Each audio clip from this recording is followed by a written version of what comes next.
And so, thank God we got the exam behind us. So your part's done on that. I will be grading the exam. It takes me a week to do it. So there were 7 questions. I assign myself 1 question a day, but then I do everybody's exam for that 1 question. And that keeps me consistent so that I make sure I'm grading that 1 question the same way for everybody. So 1 question a day, it ended up being 55 people, so it takes me a whole day to do each one. So it'll be a week for me to get through that exam.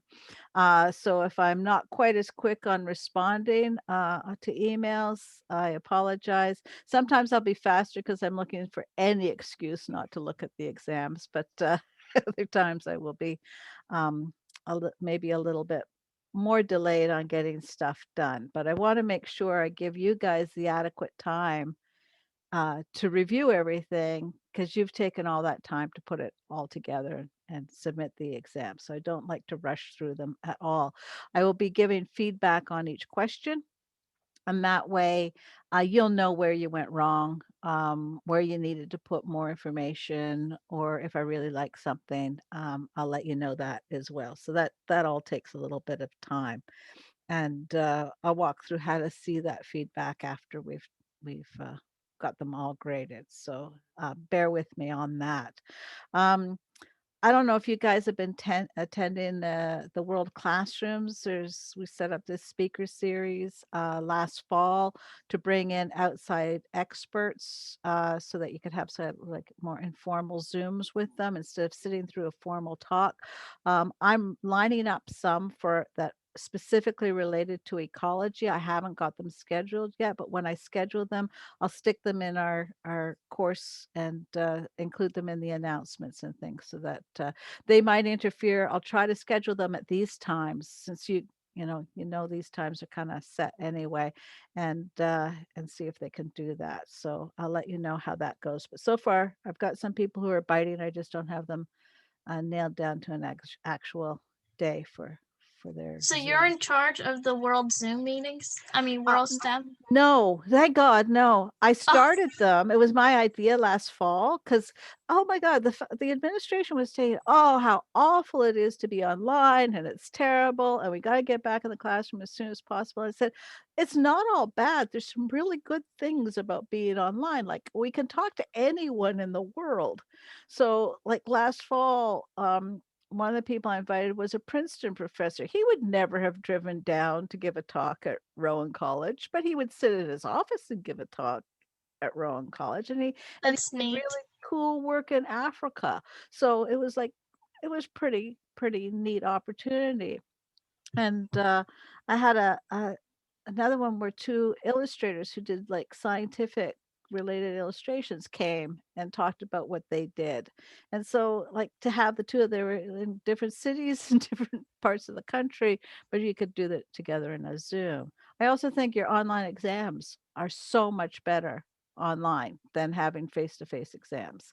I just think I get much better quality work, and for some people, they take the time to really think about the material, which you don't in a stressful sit in a exam room situation. So I think there's some positive things.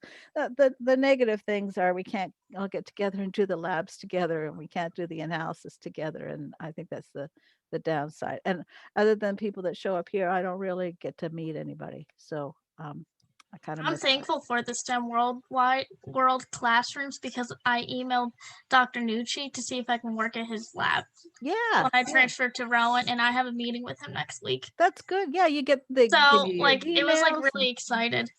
So the other thing for you to know, since you're working on your scientific papers, and you now know to research authors and how to find out where they are and what they do, and you can always email people. You can ask them for the papers, you can ask them questions, you can see, I'm looking for a summer job. Do you need a research assistant? So academics are open to being emailed. And it was surprising because this like Princeton guy, he's world renowned. He's an endowed chair in Princeton, and he answered my emails. So, and I'm nobody.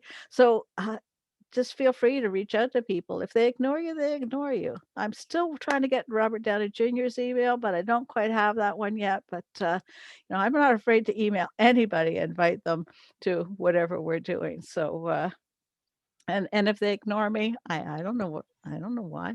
We need your vibes towards emailing people. I think Yes. I think my peers are very scared of emailing, turning their cameras off.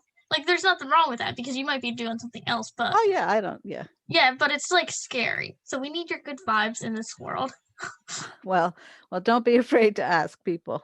And if the no one's given me like a nasty response.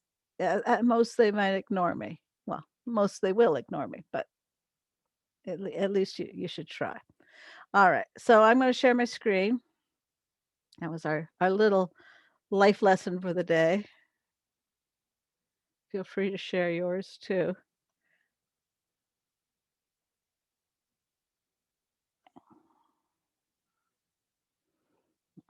Just looking at my phone, other faculty are complaining about the snow. They should just be happy they're not having to go into work, right? Okay, so week 5, we got through the test. So that's behind us.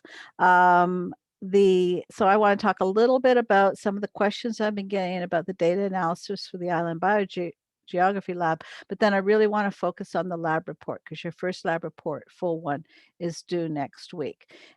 So other than the Island Biogeography thing this week, the only other thing is updating your scientific paper review blog. And then you can start thinking about your lab report.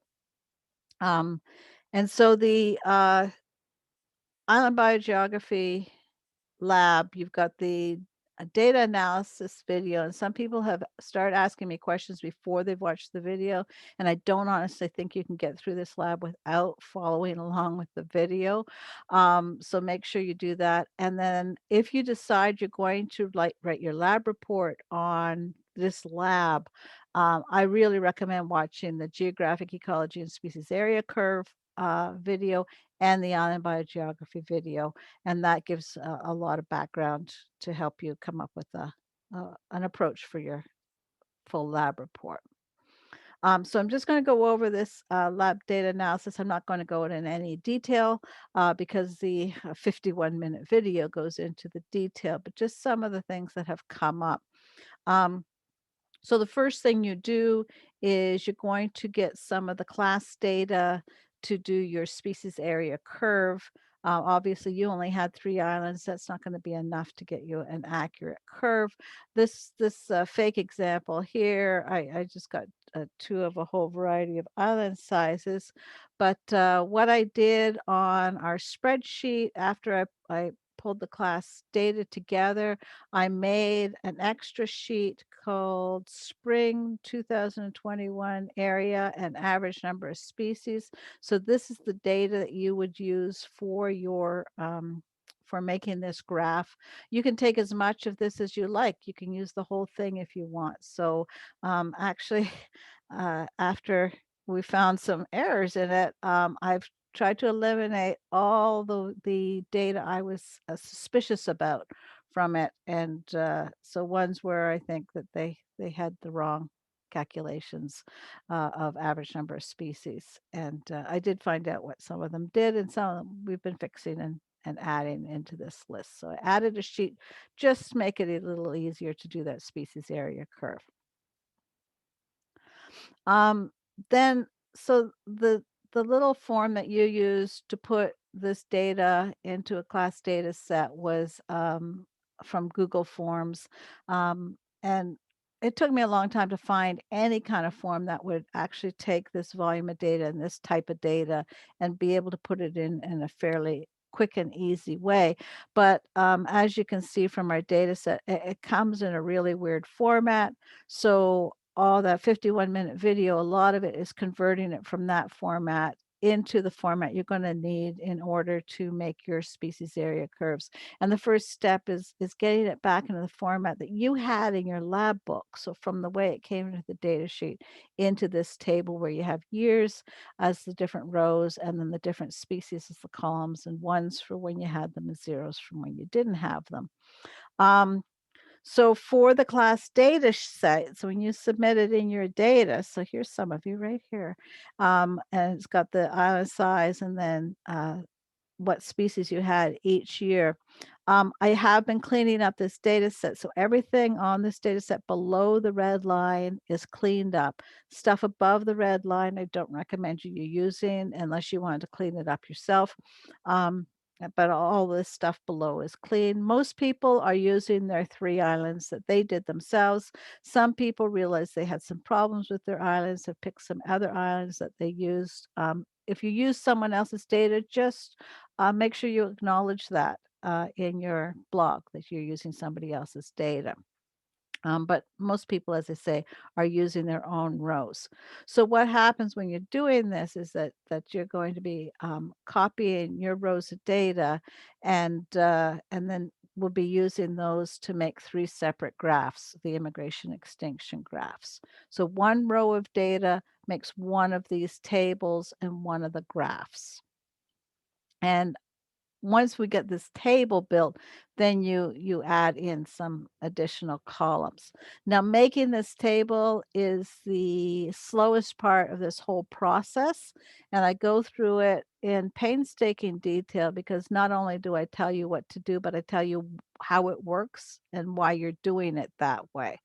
The hints are to set yours up the same as I have, just to make it easier so that if I've started my table in column A, row 2, then you should probably start your table in column A, row 2, and then it just makes it much easier for you to copy what I've been doing. This in cell B3 right here, this cell, this is where we start taking the data from what came in on the form and put it into this table. So you set up the years and you set up the species, and then you're going to put this if is number search. These are embedded functions. So there's 3 functions inserted into this one spot. And I go through and explain what each of them are doing. But one's coming from where you put in your data. One's looking for this uh, red long symbol in that data, and then it's telling if it finds it in this year, then put it a 1 here. If it doesn't find it, put a 0 there. So that's a lot of what that is about, is basically what this particular line is, and that's going in each one of these cells. But then it also is calculating how many species were on the island before you started throwing sticks. So that's what this value is we're looking at a sum of the number of ones there were in the row above.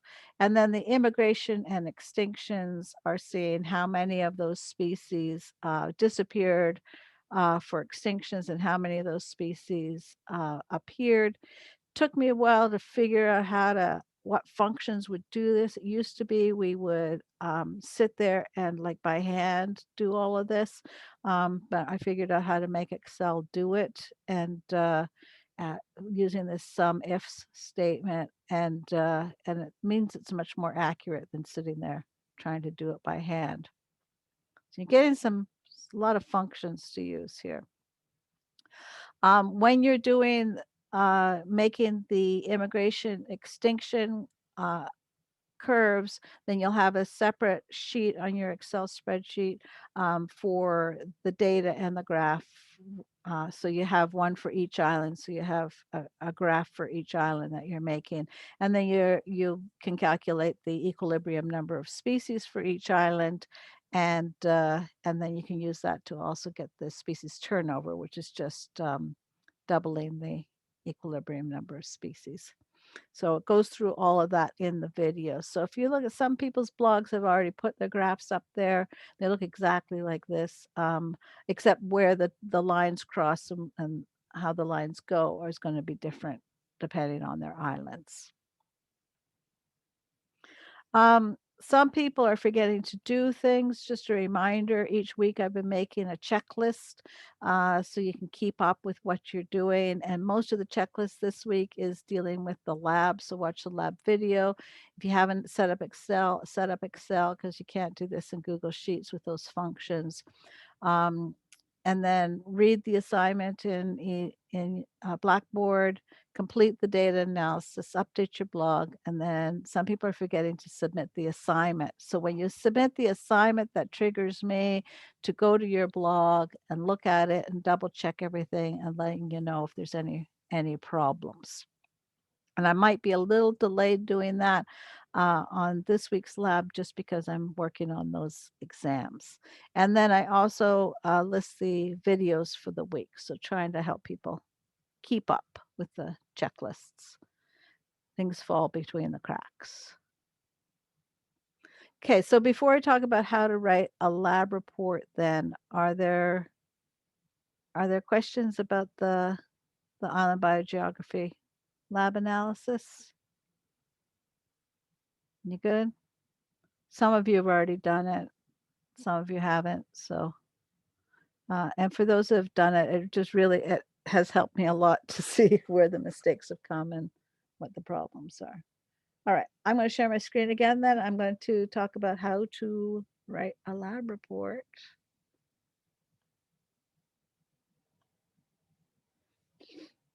Okay, so writing a full lab report in ecology class is different than writing your chemistry lab reports. These lab reports are going to be the same format you would be writing if you were going to submit this to for a publication, to a journal for publication. So you're going to write, this is the standard way of writing a lab report that you're going to be doing. And the more you write lab reports, the better you will get at it. And the more you read scientific papers, the better you will be at writing lab reports. It is a concise way of writing. It's not terribly interesting way of writing. Basically, if you put a phrase in a sentence and your sentence would work without that phrase, you don't put it in. You don't put really any extra things. And in English class, if you use the same word over and over and over again, you get in trouble. Well, in science class, since we have such clear, narrow definitions of the words, we have to use them over and over. So it is kind of it makes the papers difficult to read because the way the writing is, and so that is something that you do have to learn how to do, especially if people are used to being a little more creative in their writing. Um, Also, the more experience you get in interpreting data and analyzing data, and that means when you're reading other people's papers, take a look at their data, pay attention to it, and you get a better idea of how to do it yourself. And this is useful for any field in biology. Um, so in your Blackboard course, um, under labs, there's a folder called instructions for lab reports. And so this is what the Blackboard course looks like on the Cumberland campus. It looks little different colors in the Gloucester campus, but on this left menu there is a folder for labs. And if you go in that folder and scroll down, you find this folder called instructions for lab reports. There's the video on how to write a lab report. So I'm not going to say everything that's in that video now because that would be redundant. You can watch that video. It's a 20-minute video. Then there is a document called the Guidelines for Lab Reports, which is 4 pages long, which has got the details of how to write a lab report. Then there's a checklist. It's also the last page of the guidelines. The checklist you can print out, and then you can go through your lab report and check off everything you've done. And then there's a document called Common Mistakes in the first lab report. And I wanted to go over those. So when you look at the guidelines for lab reports, it's a very dull, boring document. And some of the stuff you might know, some of it you might not know. You can skim through, but then maybe when you're working on the abstract or working on the introduction, go back and read that section of the guidelines. So it is really useful too if I've given you feedback on your lab report and you want to rewrite it. Then you can go back here and I might just say, check the guidelines on what to put on an abstract. So you've got all the guidelines right there. Um, in the guidelines of the lab report, it tells you the order of the sections, it tells you what to put in each section, tells you specifics on how to cite things. It's the same format as you have in your textbook and in all the scientific papers you've been reading. So the format for the tables and figures, the formats for the citations are all exactly the same. In biology and in ecology, we tend to use APA formatting. If you decide that you are just so much more comfortable with MLA, you can go ahead and use that if you want. I think APA is easier. And at some point, you're going to have to I switch. have a question. Yeah. I think you already answered it when I said, you recommend APA because for the future, and MLA you would not want to. Would... I think at some point you're going to have to learn how to use APA. So if you want to take that time now, I would suggest using it. But if you don't want to and you just want to stick with what you're familiar with, I'm not going to dock points for that. Thank you. Okay. So in this guidelines for lab reports documents, it has all sorts of information about setting up your tables, your figures, and your figure legends. But it's the same format as you see the tables and figures done in your textbook and in those papers you're reviewing. So you can use those for guides as well. Oh, sorry. This is talking to me. I got to take that off. There. Let me go back now. I copied some things and they might be talking. So the sections, whenever you read a scientific paper, are in this order, but we don't write the paper in that order. So the video I made goes over that fact that you do not start with writing the title. In fact, the title we put like towards the end here. So the order you write it is going to be a little bit different. So watch the video because we always start with the hypothesis and then we do the results. And then you write the methods and then go back to the discussion and the introduction. So this is not the order you're going to submit it in. You're going to make it look like you did it from the beginning to the end this way, but the order you write it in is going to be much easier if you start with your hypothesis and results. And so that video talks about the hypothesis, and I also put in our playlist another video about developing the hypothesis. Then you do the results, then the methods, and then you're going to put it into all context. So then you write the introduction and the discussion. And sometimes it's a little difficult to figure out what to put into each one of those sections. But the introduction, you're sort of saying the background to the hypothesis. Why are you testing this hypothesis? Why is it important? And the discussion is, okay, was the hypothesis right?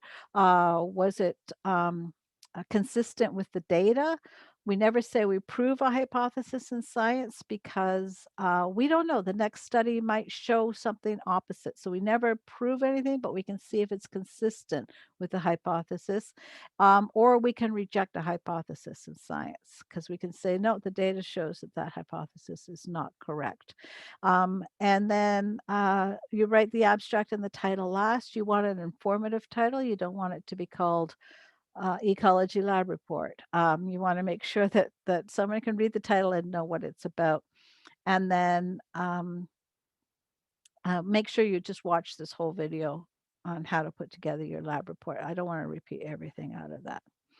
Common mistakes. So on people's first lab report, these are things I commonly see done wrong.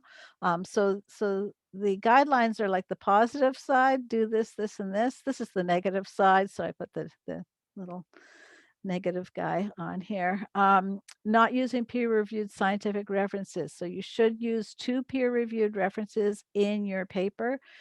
Usually people will either put them in the introduction where they're setting up the hypothesis, or explaining the hypothesis, or in the discussion where they are relating, well, this other paper found something different than we found, or this other paper was consistent with what we found. So make sure that you use peer-reviewed scientific references, not like magazine articles or unreviewed websites. Not having a clearly defined non-trivial hypothesis is difficult. If you're unsure about your hypothesis that you choose to test, um, email me and we can go over it. Some people don't describe the methods clearly, so they assume that everybody knows what they're talking about. They don't explain where they were, what they did, and that's probably the biggest mistake in scientific papers overall that's caught in the review process. Also, people forget to include how they analyze the data. You need to include that. So you can say, I use the market capture data from 14 different people that were in blah, blah, blah, blah, blah. So I calculated the averages and the accuracy of the data in predicting the populations. So just exactly what you did, how you analyzed it. Need to keep track of that as you're doing it, and that way it's very easy to write these methods. The other problem people have is they don't use the class data. They think it's okay if they just submit their data, and that's not what the report's about. It's about compiling the data so we have the class data sets to address your hypothesis. You have replication in the class data sets that you do not have in your own personal data. Some people just put raw data tables into the report. I don't need to see your raw data tables. I've seen them on your blogs. I've seen them on the data entry form. I want to see the results of your analyses. So you don't need to give me the raw data tables. And then you don't need to repeat data in a table and a graph. If you're showing me a graph that shows the accuracy of Schnabel index versus Peterson index in mark recapture, and it might be a graph that is just a simple bar graph, you don't have to give me a table as well. So you don't need to repeat unless the table is going to show something different than you have in the graph. Graphs are always better. Visual is usually better than having to read through a table of numbers. And then a common mistake is not proofreading.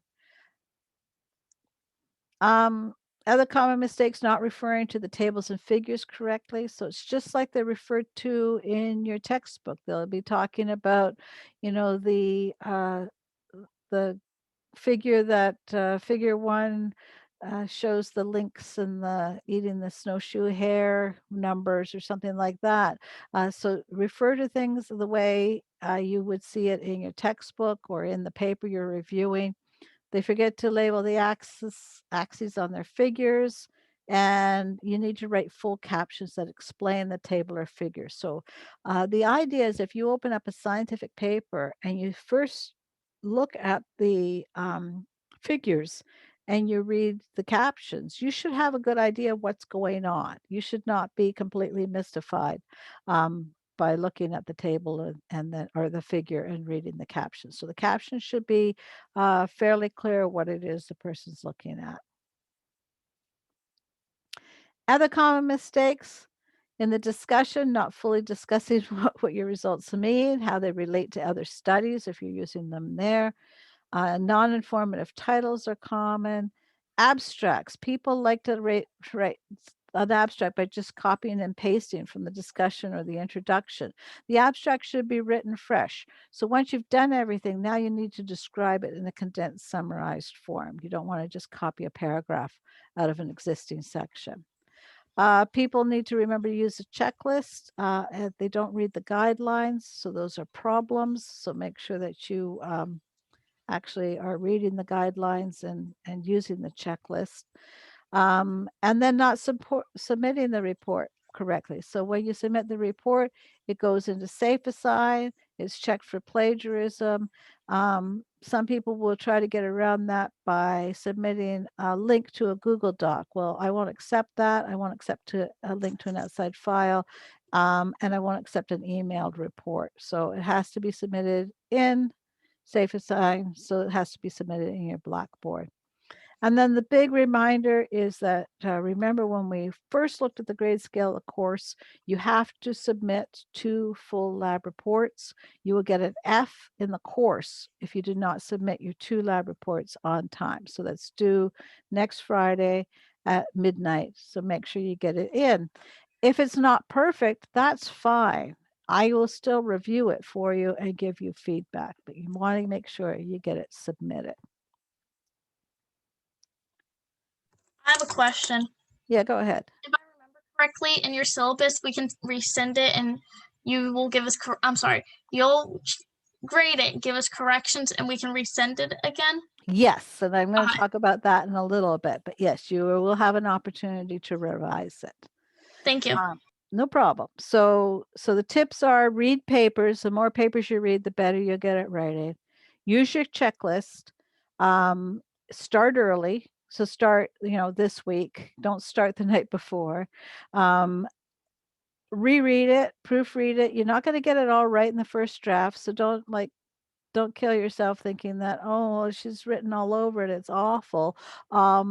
Everybody's the same way, and it doesn't stop. Like everything you write, you should have somebody read it over and get some feedback on it, whether it's your resume you're using for a job or a scholarship application you're putting in to go to Rowan, or whatever you're doing. Try to get some feedback on that, and then don't miss the deadline. So I pulled this morning, I pulled data from my fall classes for you to see how students did on their lab reports. And so we had, in the fall, we had 3 lab reports required. The first lab report, 37% of the students got a passing grade on that lab report. The second lab report, 56% of the students got a passing grade. And by the third lab report, 77% of the students got a passing grade. So obviously writing the reports really helps their grade. Now the lab reports are out of 50 points, and these are average grades for the first, second, and third. And so out of 50 points, the average student got 27.2%. But then I let them take my comments and rewrite their lab report, and I regraded it, and it jumped from 27% or 27 out of 50 to 42 out of 50. That's a huge jump. Like they've almost doubled their amount for they've jumped up definitely several grades on that rewrite.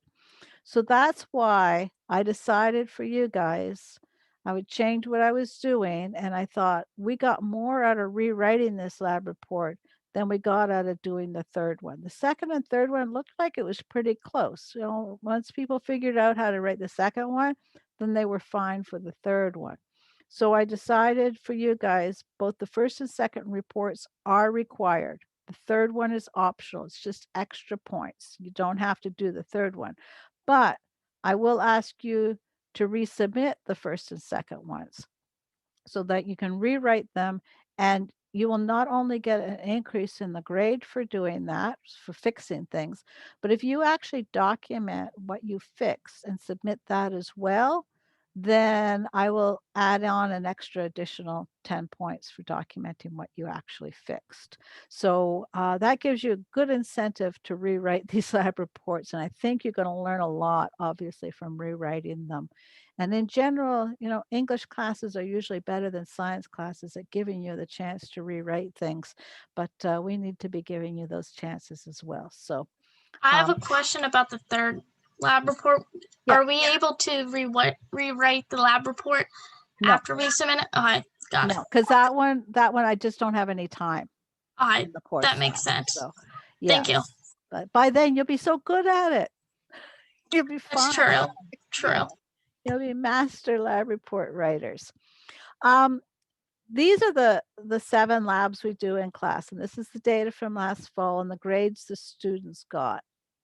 And the labs were in a different order because of the weather, right? So I started off with good weather then. So I started with the the good weather labs and ended with the bad weather labs. Well, we've started with the bad weather labs. So that's the mark recapture and the Island Biogeography labs. And I just wanted to show you here, it didn't matter who picked what. So you get to pick which one you want to do. And of the people that did these two labs, the grades were not significantly different on average. So on average, the mark recapture, the students got 38.9 points out of 50, and the average in Island Biogeography was 38.7. There was no statistical significant difference between them. So I don't think any one report's easier to do than the other. Just pick the one you're more comfortable with. So for doing this first lab, you're going to pick one of those two. And then you can see for these ones that they chose from this point center quarter one, there was a significant difference, but for your mark recapture and Island Biogeography ones, it's nice to actually have this data so you can see that it's not going to make any difference which one you pick. I pulled a couple of examples from last fall. I took the students' names off of their reports, but these were two reports that got good grades from last fall to give you an idea. One was on the Island Biogeography Lab and one was on the mark recapture lab. You can see that they had very descriptive titles. And then I pulled in the abstract for the Island Biogeography one, so you can kind of see what they did with their abstract. So they talk about the hypothesis they had. They talk about how they compiled the data from 26 different islands, 13 were this size, 13 were that size. So they were comparing two island sizes. And then they talk about the theory, that they were consistent with their hypothesis and what some of their results were. So this is a very nicely written abstract. This other one was comparing the accuracy, significant or specific about that was the accuracy of Lincoln Peterson versus the Schnabel. And this is their introduction. So I wanted to show you their introduction because you can see one of their references that they used was our textbook. One of them was their lab book, and then here they had an outside paper, and here they had an outside paper. So they have their two peer-reviewed papers that they're referring to. Plus, they used other references as well. So they didn't just confine themselves. You can use things in addition to your peer-reviewed papers. And then you can see they have the in-text citations. This is APA format. That's the same as you would have in your textbook and in the papers that you're referring to. And the other thing I wanted you to notice with their use of the references is that they paraphrase things. They talked about things. They did not put direct quotes, and you're never going to use direct quotes in a lab report.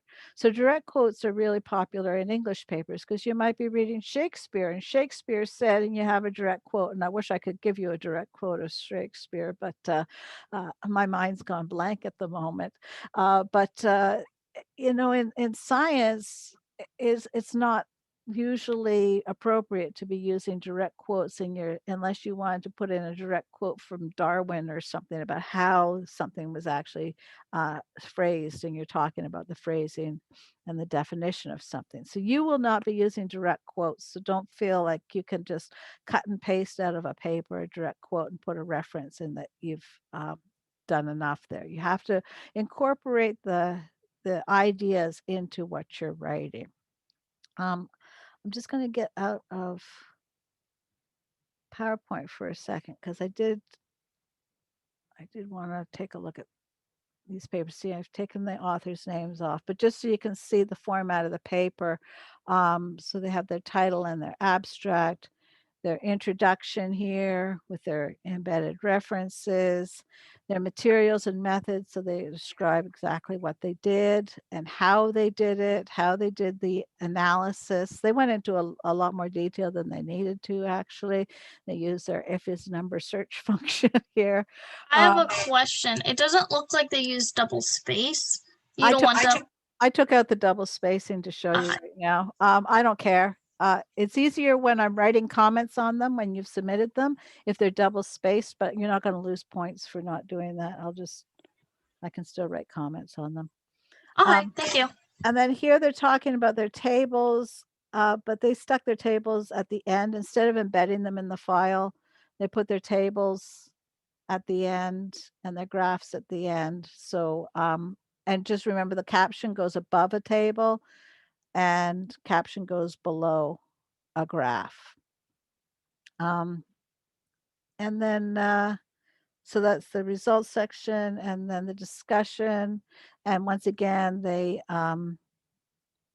talk about different related papers in the discussion right here. And then they had, so they, in their references, they had some peer-reviewed stuff and some not peer-reviewed stuff in their references. So as long as you have 2 peer-reviewed papers, so this one from the Journal of Vegetation Science is a peer-reviewed paper, and this one from Diversity, the Journal of Diversity, was a peer-reviewed paper as well. But then they threw in some other stuff they did, so that you can get an idea. The other one,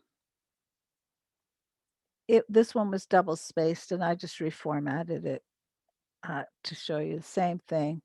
They've got their introduction and methods sections.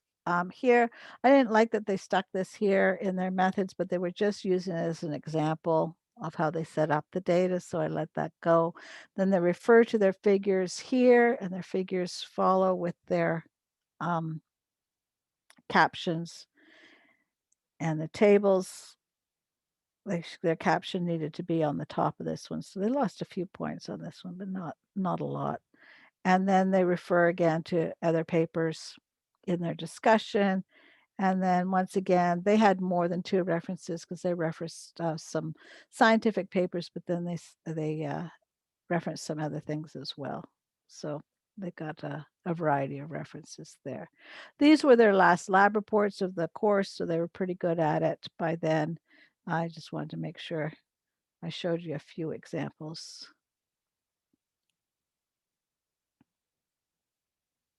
Okay, so what questions about the lab report?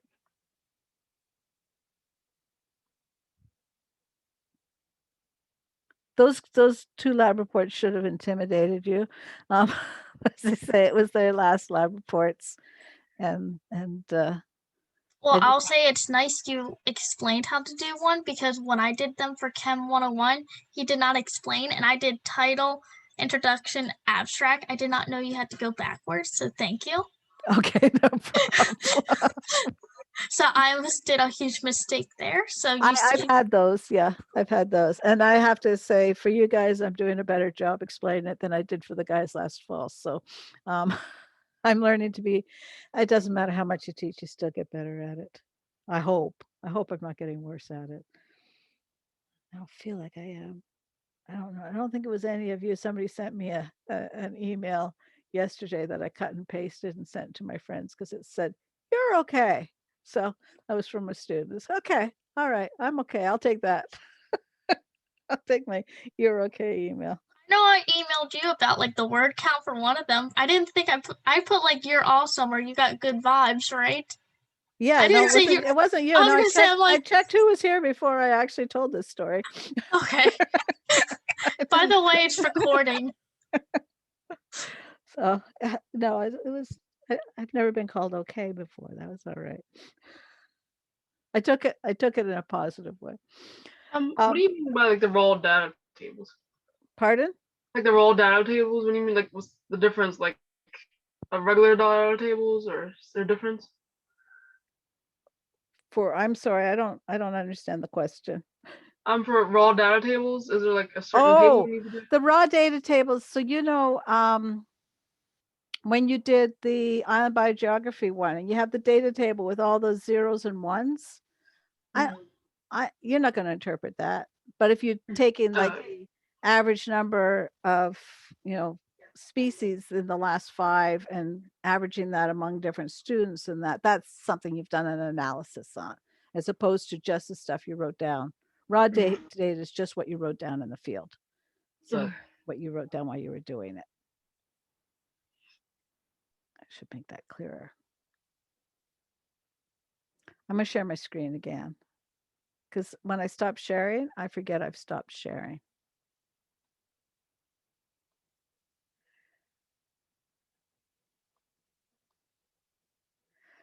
Right. Tomorrow, I will talk more about next week, because I think we've taken up a huge amount of time for these today. Next week, you're doing chapter 7, which is a really cool chapter. It's about energy. It's about how organisms get energy and allocate energy. So obviously plants are doing it through photosynthesis. Animals are doing it from eating other things. So I think you'll enjoy, from that now on, I think you're going to enjoy the chapters more than you enjoyed the first 4 that we did. And then you'll do Appendix A4, which relates more to your lab. It's looking at variation in the data. The lab you're doing next week is the dispersion lab with plot samples. I'm not happy with the weather. So I did post an alternative lab where you could look at pictures and do the same data collection from pictures that you would be doing from going out and doing it yourself. So depending on how the weather goes, you can do that one instead. I don't think it's any easier. I think it's a little bit harder. For when we go to the following week and analyze the data, then I don't want you analyzing the data from the pictures. You can either use other students' data to analyze who did go outside. I'll also post the fall data from that lab that you could analyze. I've also got a researcher from the University of New Mexico who sent me a data set of some desert grasslands in that would be the same kind of data that you would collect. So I'm going to clean that up. I just got the data set this morning. I asked them when the weather was looking bad if they had some data set you guys could use for doing this dispersion lab. And they said that they would get their grad student to write a program to pull out the data for you guys and sent it to me this morning. So I thought that was awfully nice of them to go to that trouble to send us the data. So I haven't got that up yet, but I will post that in the next couple of days. So just keep you aware that just because of the weather, I'm not going to make you dig through the snow to count dandelions. And then the scientific paper next week, you're going to post information on the location and when the study was done. And usually people find nice pictures of where they were and stuff like that. And then your lab report obviously is due a week Friday, February 25th at midnight. So some people get confused. They think it's the 8 p.m. because the exam was the 8 p.m. But you have till midnight just in case you're fixing things up, and submit something. Just make sure you get something readable in there. It doesn't have to be perfect. So, and then next week's videos, we've got energy and autotrophs, so talking about photosynthesis and the different types of photosynthesis, because we have the C3, C4, and CAM photosynthesis, which you learned in biology class. It's all coming back to haunt you now. Talks about bacteria, so a little cool, or bacteria that are chemotrophs instead of autotrophs. So a little cool video about that in the deep ocean. Then talk about heterotrophs, things that eat other things, optimal foraging and energy limitation. Cute little video about one type of foraging, and that's what a cheetah comes to learn how to hunt prey. It's only 3 minutes long. Then this one, ecosystem ecology links in the chain, is from another YouTube channel where they go over some of this stuff. It's another guy talking. He talks really fast, covers this stuff. It might be a really good review. Some people like these, so they're optional, but you can watch it. It's only 11 minutes. And then the lab, the dispersion and plot samples lab, has a video that goes with that. So I think I will go into more detail about next week's stuff tomorrow. So I am going to stop recording.